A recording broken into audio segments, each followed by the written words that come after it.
Welcome, everyone.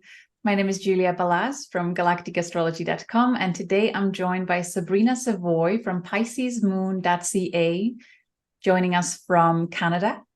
And today we came together to talk about the four royal stars, the Aldebaran, Antares, Fomalhaut, and Regulus. Sabrina is one of our certified quantum soul guidance practitioners, and she's been getting increasingly excited about paying attention to the four royal stars in connection also to the four supracosmic points that we talked about on our channel many times: Galactic Center, Supergalactic Center, the Great Attractor, and the Shapley Attractor. There's something really extraordinary when the supracosmic points combine with the four royal stars in people's charts. So I feel really honored and happy to hold space today, mostly for Sabrina to share her discoveries and helpful and valuable information to support our audience when they look at their galactic astrology charts by using our free calculator that you can access on galacticastrochart.com. And if once you see these four royal stars and the supracosmic points in your chart, hopefully by watching this video and learning about the themes and patterns that we are observing in many people's lives, that you may receive some validation, healing, and expansion of your consciousness and encouragement to really embody and anchor those beautiful cosmic energies, bring them into your life to support yourself and everyone else around you, and ultimately this earth and greater harmony in our cosmos, in our universe. So welcome, Sabrina. How are you feeling today?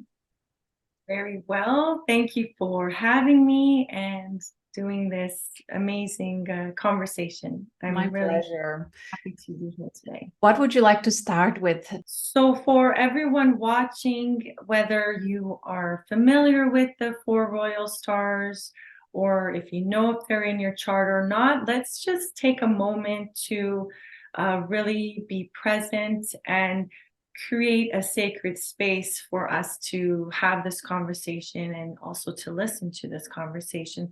So I wanted to call in our four royal stars. And the reason why we call them in is because they are creating a funnel of light 360 degrees all around us. These are the guardians of the universe. And I'm going to begin. So maybe just tuning into your breath and taking a nice deep breath in and letting it out through your mouth. Just releasing any tension. And as you breathe in, imagine you're breathing in love and letting out love. Just really tuning the frequency. Breathing in love and breathing out love. And I'd like to start with the East, with Taurus constellation, star, Aldebaran, calling in Archangel Michael to come be with us now, bringing in the blue ray and hold this space. Guardian of the East.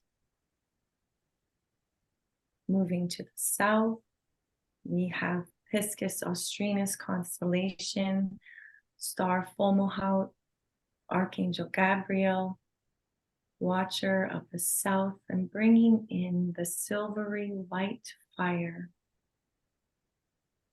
Holding this ray all around us. Moving to the West, we have the Scorpius constellation, star Antares, Archangel Uriel, watcher of the West, bringing in the element of water and the golden ray, allowing that golden ray to surround you now. And finally, moving to the north with the Leo constellation, star Regulus, Archangel Raphael, holding up and watching the north, bringing in the element of air and a beautiful emerald green ray of light. Just holding us throughout this conversation. May everyone receive this blessing while listening and really filling this space with love. This room, this space is filled with love. And anything less than that will simply not fit. We are asking for love and greater. So just returning to this call with me, Julia, and feeling that fullness of love just cushioning us for this conversation. Certainly feeling the angel wings, just massive, up high, really powerful, expanded being. So I really appreciate that beautiful prayer. If you allow me, I'll share my screen quickly. Before we go any further, I want to share a little curiosity about the 4 royal stars in terms of which direction is assigned to any one of them. So over 3,000 years ago in ancient Persia, these stars, each was assigned their particular direction depending where they were showing up on their sky, and they were used as guardians of 4 cardinal directions. And each of these is also assigned the archangel. So we have, based on the ancient Persia, royal star Antares, connected to Archangel Uriel as guardian of the west. Aldebaran, connected to Archangel Michael, guardian of the east. Regulus, connected to Archangel Raphael, guardian of the north. And Fomalhaut, connected to Archangel Gabriel, guardian of the south. This is what Sabrina also used during this invoking prayer. When we shared this information inside our Quantum Soul Guidance course for the practitioners, I believe actually you, Sabrina, pointed it out that there is also a different assignment and allocation of the archangels in terms of cardinal directions, especially in the shamanic tradition. And so the reason I'm bringing this in is to allow our listeners to take time for themselves to feel into where do you feel Archangel Uriel, Archangel Michael, Raphael, Gabriel in spatial awareness of your own greater being. It may also depend on where on earth you are located. Do you want to comment on any of that?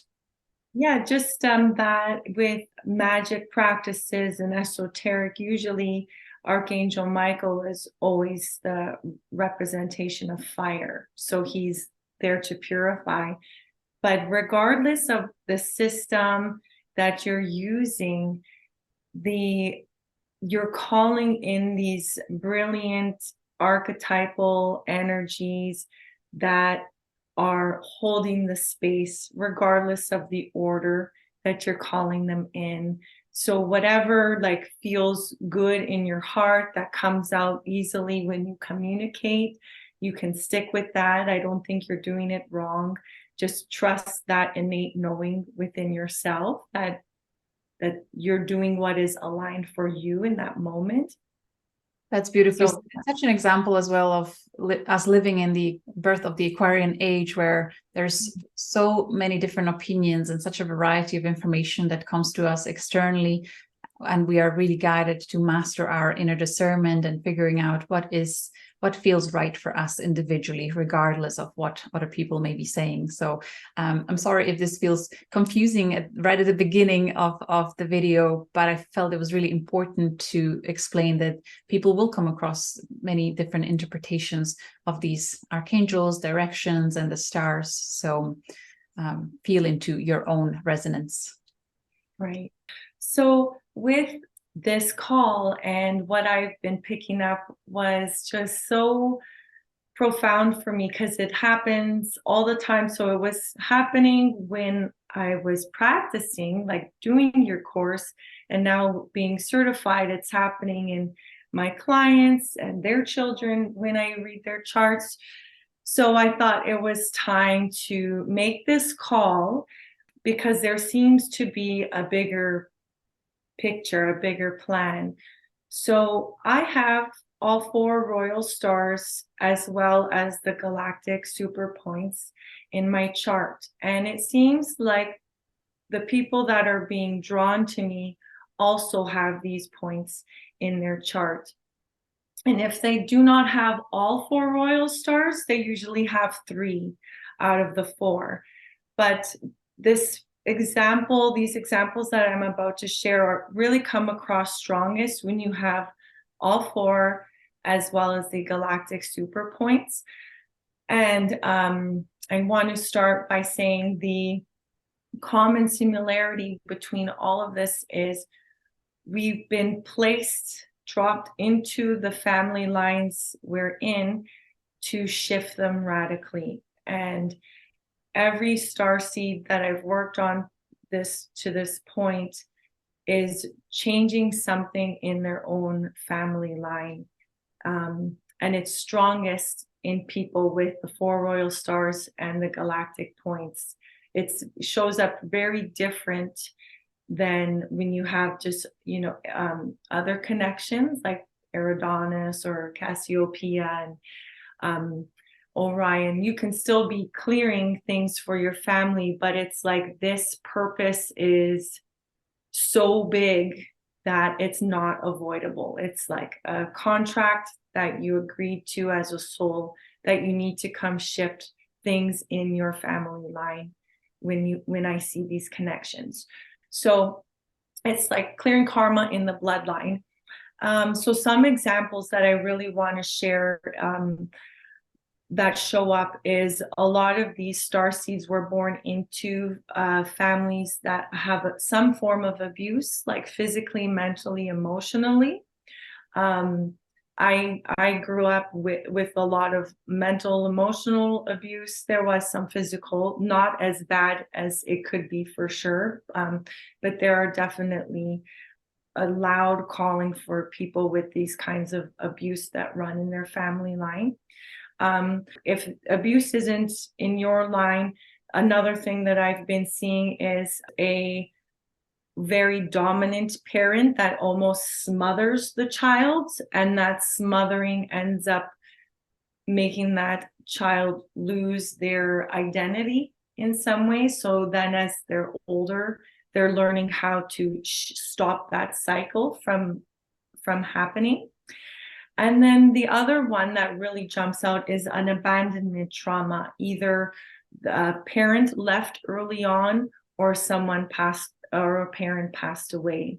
And then I had one very amazing case where it was actually the child that decided to leave the family and move in with her aunt. So these are these really strong examples of what keeps repeating every time I see 4 royal stars and galactic super points. My pattern that I'm shifting has a lot to do in the mental world and the emotional world, and some physical. What about yours, Julia? Do you mind if I ask you that?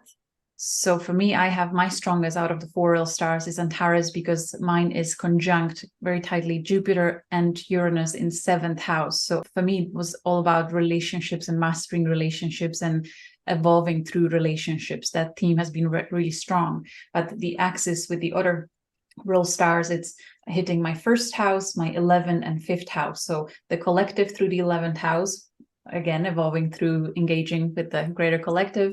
1st house, I'm being transformed through all that. And then 5th house, how I connect to pleasure, play, and fun, while my main theme is to work, be of service, doing something that matters and it's important. It's such a contrasting energy toward with, having just fun and doing things just for fun. So that has been the theme for me. I want to point out you moved away from the family. Mm-hmm. And that's great. I didn't even click. Yes. Yes. So it fits from my family. Still with mm-hmm. Yeah, there's like those examples seem to be like the very biggest, but to us I see it as a very big sign, but I know when you're living it, it might not feel that important. If I notice, that is actually something that I certainly have seen, and in particular with the strong Antares point, Aldebaran point, that people have to be removed from everything they knew, kind of really experience that hero's journey where they rediscover themselves and something really beautiful and powerful comes true. So yeah. Correct. Yeah, yes. And what I've been just like downloading is with these points, regardless of which galactic point it is, whether the galactic center, super galactic center, Shapley, attractor, great attractor, most of them have all of them actually, or just a few, but it's like having that placement at least one time in the chart with the 4 royal stars. That star seed, just based on what I've been working, all those charts I've seen so far, is they seem to be born with an innate knowing that there is a different way. And no matter what they do in their life, they cannot seem to forget this other way. And they're on this journey to do this other way. So they want to create a life that is what they always dreamed about and desired. And if they can't dream and desire, it's in their cells or in their atoms that they are still holding this other way, even when they cannot see what this other way is. So it's like these galactic super points and the 4 royal stars are really deeply embedded in that soul. That great force of the galactic super points is really trying to draw them out of their experience in the family line to shift the whole lineage. Like, let's go on a new timeline because you agreed to it. You agreed to be the black sheep of the family, or the weirdo, or the one who cannot see other people's point of view in that family line. Or you can see them, but still, you know, there's another way. When you know, mm-hmm. 100%. So, yeah, so they seem so strong. It's really amazing. So when you reflect, I know you've seen so many more charts than I have. So do you, so far, before I go on to another point, does this, based on what you've seen, does this fit into the same 1000%? Yes, I would just be repeating what you said. Yeah, 1000%, every single one of them. Mm-hmm. That's so beautiful. So I got a really beautiful, like, just that clear knowing after just looking at actually a lot of charts. My computer screen had so many tabs open, all different charts, and really looking. And even if they were placed in different houses, in some way, like maybe their Lilith placement, there was always this highlight in some kind of family wound. And that's what they're here for.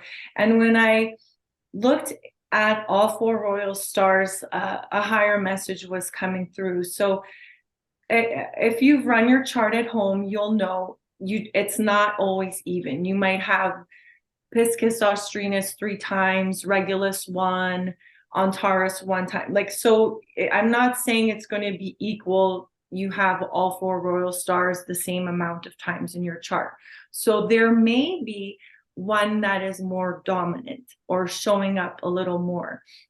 And what has come through is that the Leo constellation, so when Regulus is showing up more, it shows up more in the mind. Like, there seems to be a really strong will and an unbreakable calling to change. And you're here to correct the mental state in the family line. You're trying to really expand the consciousness, really feeling into the ethers and leveling up your family line to start to take in higher knowledge. So this is what I really see happening with Regulus. And now moving to Pisces Austrinus, I have such a soft spot for this star, but it is like the healer star to me. It is so deep. So when I see a lot of Pisces Austrinus, the Fomalhaut, to me, it represents a need for a very deep, deep healing in the family line, in the bloodline. And then that person is called to be a healer of some sort. And there's a strong connection to Jesus. Sorry, my whole body's like shaking right now. I don't know if you can hear it in my voice, but the Jesus and the healing teachings are so strong with Fomalhaut. And there is this emotional clearing that happens because it's like through the learning to be a healer, a lot transforms in our emotional state. And the spirit of that person is very strong, and their connection to source is very strong. And if it's not strong yet, it's because they're here to wake up to that and start clearing it into their lineage. Is this all making sense? Yes, so I just want to comment on that. Out of the 4 royal stars, seeing Fomalhaut dominant in the chart, those people go through the hardest lessons in suffering and being perpetrated from outside in, whether it's sexual abuse and any other forms of abuse. With Fomalhaut, it seems to be the strongest. And to me, they have this extraordinary capacity for holding compassion regardless of everything they've been through. Like, it's really through soul level mastery in terms of transmuting the evil experiences in our physical reality here on Earth. But these Fomalhaut starseeds, Fomalhaut anchored souls, they can heal and transmute that really beautifully through love, unconditional love. The hardest part for them, I believe, is while they are not yet loving themselves unconditionally, while they're believing the downgrading conditioning from outside voices telling them that they're nobody and nothing. That's really, really hard, and it's very depressing for them. But once they connect to that inner voice that nurtures self-loving thoughts and self-encouragement, then they start shining brighter and brighter and actually clearing the DNA lineage very rapidly. It's like a quantum leaps that they start making, and beautiful divine support starts coming in because they are suddenly actually opening up to it. So practicing that self-compassion and self-love, I think, is huge part of their personal transformation as they then step into their mastery, where they teach others the same. Yeah. So beautiful. I've noticed that, and it's the when Fomalhaut is really significant in the chart, is the connection to source is unbreakable. It's like you said, they can forgive everyone else because inside them there is this higher level and awareness of compassion, but then they internalize it. So that's that emotional healing that needs to happen, that deep healing where you go on the journey to rediscover the source inside of you. And I know this, like Leo and Pisces are the most dominant ones in my chart. So these are the lessons I've been on. And then finally, go on. Sorry, just on the point of Christ, connection to Christ. When I was facilitating QHHT sessions for over 7 years, I had 1 year where I had this Fomalhaut activation where I was attracting client after client after client. Everyone was regressing into lifetime of Essenes, whether it was in lifetime of Jesus or further generations down the road. But the Essenes community, Dolores Cannon wrote 2 books on stories from people regressing to the lifetime of Essenes, but the star Fomalhaut was always present in their chart. In that 1 year, I think I must have met 40, 50 people that had connections to this, each different story, but the theme was very, very similar about transmuting the imposed, trauma in human form and clearing it with higher consciousness of love, understanding how it's just so complex why people do evil things, hurt people. So bringing in that Christed frequency of compassion and forgiveness, acceptance, and then connection to pure love, pure source from within. So such a powerful theme. Going into the Akashic records, I used to go with a group of ladies, 2 of them from the course. We would practice going into Akashic records together, and every time I went into Fomalhaut, it would take me there. And I was experiencing lives with Jesus and like these healing schools that we would attend. So I feel like everyone who has Fomalhaut in their chart has had those experiences, and it will take some effort to remember them, just to really, yeah.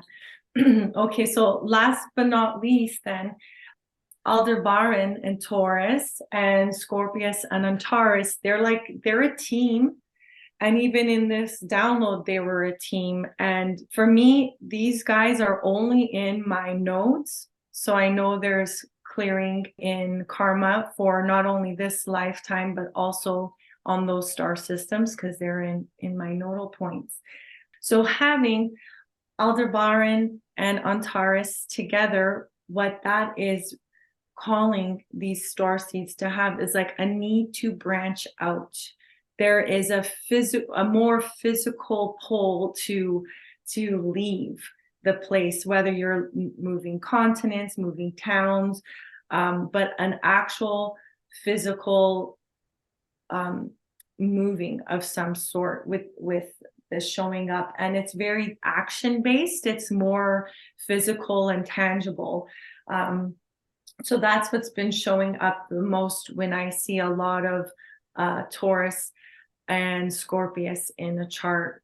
That's what's showing up. Yeah, same here. And those few that did not necessarily move physically location, they were holding a position in their work as their profession where a huge amount of people would come in contact with them.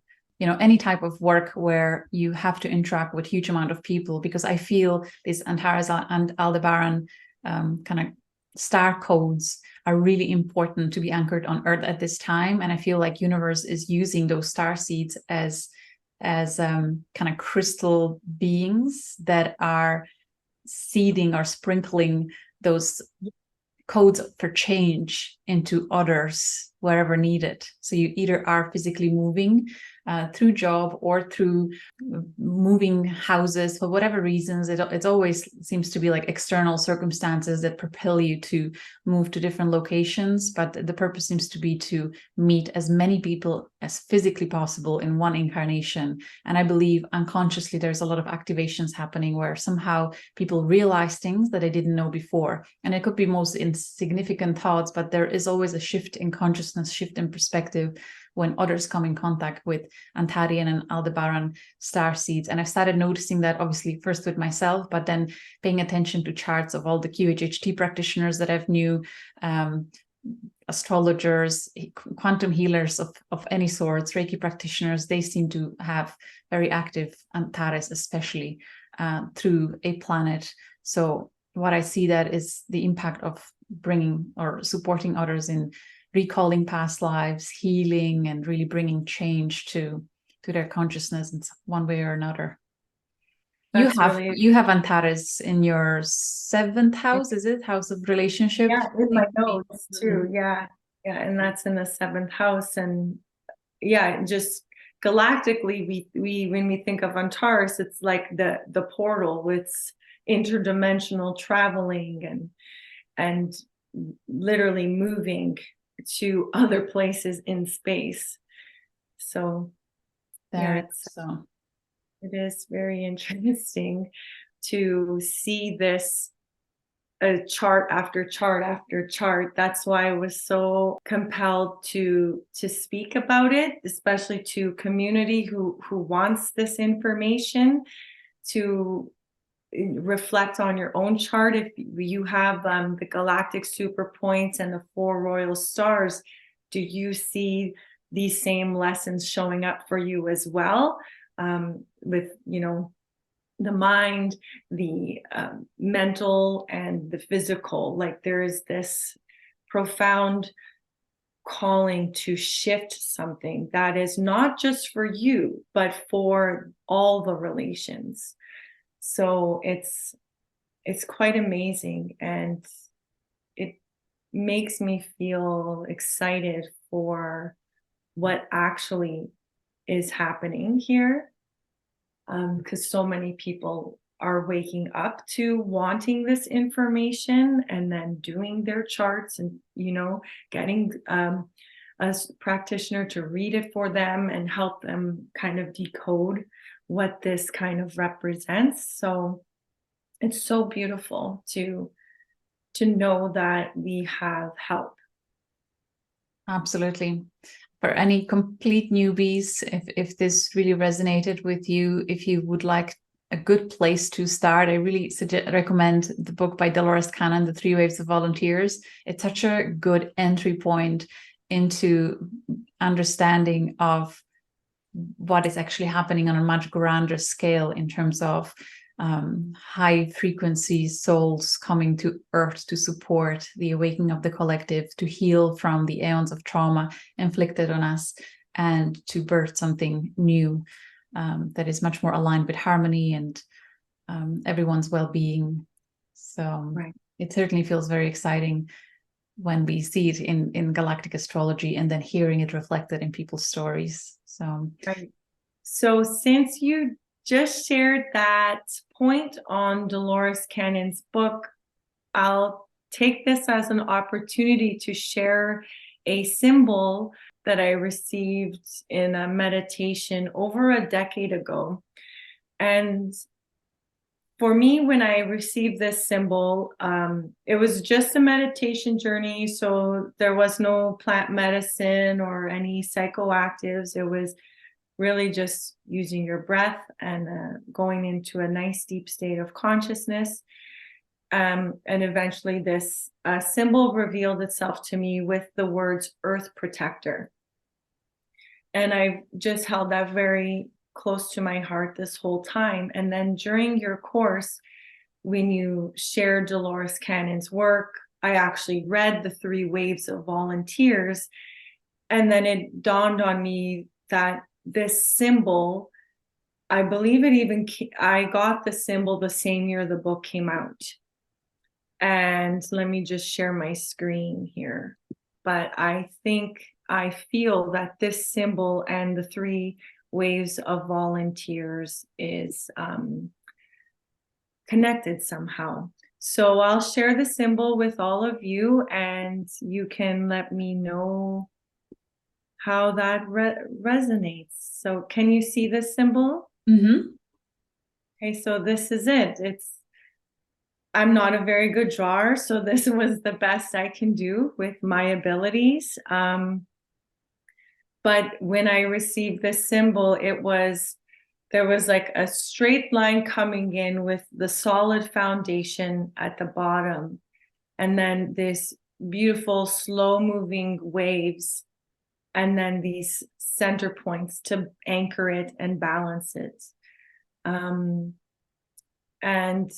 it represents the waves of being an Earth Protector. And now we know Dolores Cannon's work, and here we are. That's really interesting. So I'm just thinking of where she described the three waves of volunteers. The first wave, generation of our parents, the hippies movement, the souls that came in feeling that love is the only way, there should be no wars, just peace and love was the first wave's message. And they had it extremely challenging because there was such density in the physical bodies in terms of trauma, that the best or easiest way for them to cope was through alcohol consumption or drugs of any kind. So it's kind of slippery road right there with those. Then the second wave would be our generation, that seems to, the main theme is to educate ourselves about the psychosomatic makeup and all the conditioning of previous trauma, how it affects us, and then how to change the wirings. So many of the second wavers are whether healers or meditation teachers, yoga teachers, who really actively help with healing the humanity through various modalities. And then the third wave is the generation of our children.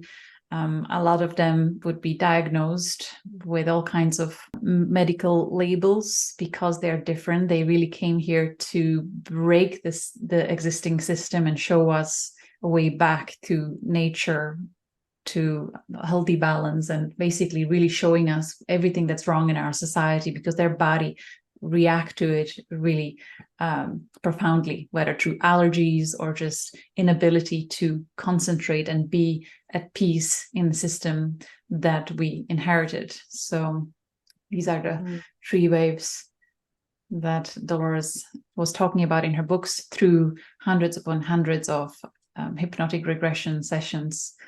And I would have seen these stories also coming through my client sessions, and know of many other practitioners who do too. So there really is something to it. I'm so glad you shared that. And as you did, what was revealing were the dots in the center of the waves. Was like the rest of the world goes around it. And that's why the first time, a lot of people resorted to drugs and alcohol, because it was just too big of a shift for them. But in the center, there is always a group or a collective that is anchoring that. And the world might do these wiggly lines to kind of, skirt around it.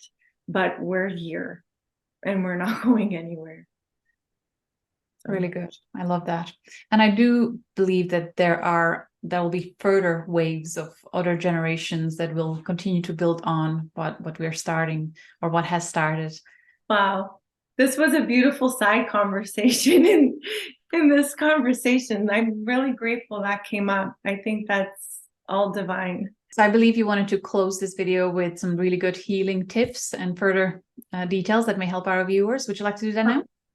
Yes, that's great. So just to kind of close everything off that we discussed about having the 4 royal stars in your chart with a galactic super point or many, the common theme that is stretching between all these people is that you are working on rebuilding your foundation and your core beliefs. So really learning how to be the nourishment you never received. It's almost like you're creating a brand new lineage from the work you're doing in this lifetime. So really working on yourself, your core beliefs, and getting stable, really stable within yourself, so you can build this new growth. And you're doing it not only for you, but for all your relations. And then the next big one was forgiveness work. So I know for some of the starseeds, forgiveness work might come easy, like we were saying with Fomalhaut, where you tend to hold compassion for everybody, even when it seems like, how can you do that? For some reason, you just can. But for the other ones, working on forgiveness, regardless of the trauma, is really important, because you want to start this with no karma, with a clean slate, as clean and clear as you can. So really forgiving yourself and everyone involved, and then really, really anchoring trust and faith in yourself. And it's kind of interesting just to go back to the first of the video where you mentioned we're dawning on the age of Aquarius, when it's like of everyone's other ways, we can accept them, but don't disregard your way if it's different than everyone else's. And this is kind of the same lesson that keeps showing up, where it's like, have faith and trust in yourself, because there are innate healing abilities that are turning on, that are waking up, and there's no Bible written about them yet. There's no blueprint except for the one that's living inside of you. So you might not have solid confirmation yet. Just keep believing and building yourself up with faith and trust. And then one simple technique you can do is to call in the 4 royal stars every day. So if you find a method that works for you, whether it's the shamanic way, a magic way, or the galactic way, or just your own way, you can do that. And I've mentioned before, I think in a previous video, where sometimes instead of calling in archangels, you might want to call in the dragons, but the energy is still the same. Like one of them is bringing in fire, one of them is bringing in water, one of them is bringing in air and earth. And you want to feel this circulating all around you and know that you're not in this alone. So really filling up your space. So only love is here and higher, and anything less can start really falling away, to really be that anchor. So those are my healing tips for the viewers. And Julia, is there anything else you'd like to add to that? That was really good, especially the first one. I really felt the expansion in your words. There are many golden nuggets that you shared where I felt the expansion, like that there's something so profound in what you've shared. So I feel really grateful for this co-creation. I really hope it'll serve others. Well, thank you, Sabrina, for sharing your enthusiasm and passion and the key themes and messages and tools that were clearly coming through your clients' readings. I feel excited for anyone who will feel guided as a result of this video to connect with you and book their Quantum Soul Guidance sessions. Or you also do Reiki healing, right? There are other modalities that you do. We actually had a really nice podcast where we talked about your journey and how you found yourself on the path of healer and guide for others on their healing journeys. So you can find the podcast on Galactic Astrology YouTube channel. So, and you'll certainly see more of Sabrina on our channel going forward as we continue to share beautiful contributions from our Quantum Soul Guidance practitioners community. So thank you all so much for watching. Thank you, Sabrina, for your beautiful wisdom, for your beautiful love. Oh, thank you. Soon. Yep. Namaste.